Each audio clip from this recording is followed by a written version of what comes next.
नमस्कार दोस्तों, एक बहुत ही चिंताजनक खबर निकल कर आ रही है। उससे आपने आजकल की खबरों में सुन ही लिया होगा कि अमेरिका के दो बहुत बड़े बैंक कोलैप्स हो चुके हैं, एक सिलिकॉन वैली बैंक और एक सिग्नेचर बैंक। और अगर आप रिपोर्ट देखें कि अमेरिका में लार्जेस्ट बैंक फेलियर्स कौन कौन से हैं, तो सबसे टॉप पे आता है वॉशिंगटन म्यूचुअल, जो कि 2008 में कोलैप्स हुआ था। और ये वही समय था जिस समय पूरी दुनिया में मंदी आ गई थी। और ये जो बैंक था, इसके नॉमिनल एसेट्स थे $307 बिलियन के। और जो दूसरा सबसे बड़ा बैंक फेलियर रहा है वो है सिलिकॉन वैली बैंक का, जिसके एसेट्स $209 बिलियन के हैं। और उसी के बाद आता है सिग्नेचर बैंक, जिसके एसेट्स है $118 बिलियन के। अब आप सोचेंगे कि आपने सुना था कि 2008 में जो रिसेशन आया था पूरी दुनिया में, वो तो लेहमैन ब्रदर्स की वजह से आया था। तो जो लेहमैन ब्रदर्स जो बैंक आप समझ रहे हैं, वो बैंक नहीं, वो एक फाइनेंशियल इंस्टीट्यूशन है। बैंक और फाइनेंशियल इंस्टीट्यूशन में थोड़ा अंतर होता है। लेकिन जो बड़ी खबर निकल कर आ रही है वो ये है कि अमेरिका में आधा दर्जन से ज्यादा ऐसे बैंक है जिन्हें मूडीज ने वॉच लिस्ट में डाल दिया और जिन पर गवर्नमेंट ने भी नजरें बनाए रखी है। लेकिन आप समझिए, इसमें ये जो वॉच लिस्ट करे गए हैं 6 बैंक, इसमें छोटे मोटे बैंक नहीं है। एक बैंक है फर्स्ट रिपब्लिक बैंक, जिसके एसेट्स है करीब $200 बिलियन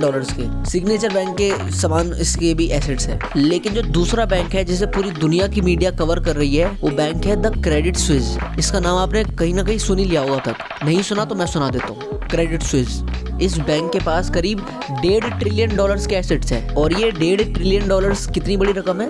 इंडिया की जो जीडीपी है वो करीब $3.5 ट्रिलियन की है। तो उसके 40% के कंट्रीब्यूशन के बराबर इसके एसेट्स हैं। और जो 2008 का लेहमैन ब्रदर वाला जो रिसेशन आया था, उनकी एसेट्स पता है कितनी थी? $600 बिलियन।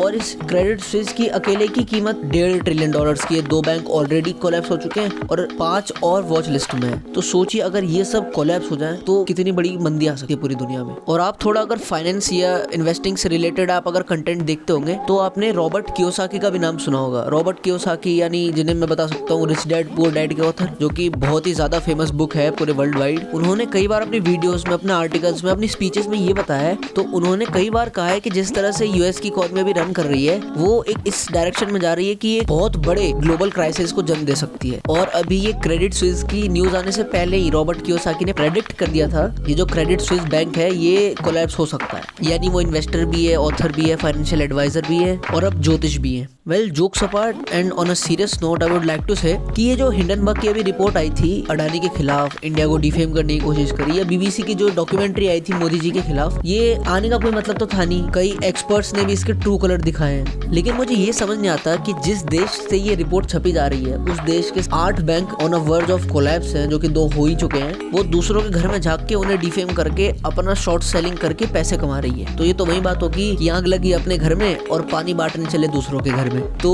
इस न्यूज से रिलेटेड जो भी बढ़िया अपडेट आएगा, तो उस अपडेट से मैं आपको अपडेट कर दूंगा। तो आप चैनल सब्सक्राइब करके रखना। धन्यवाद।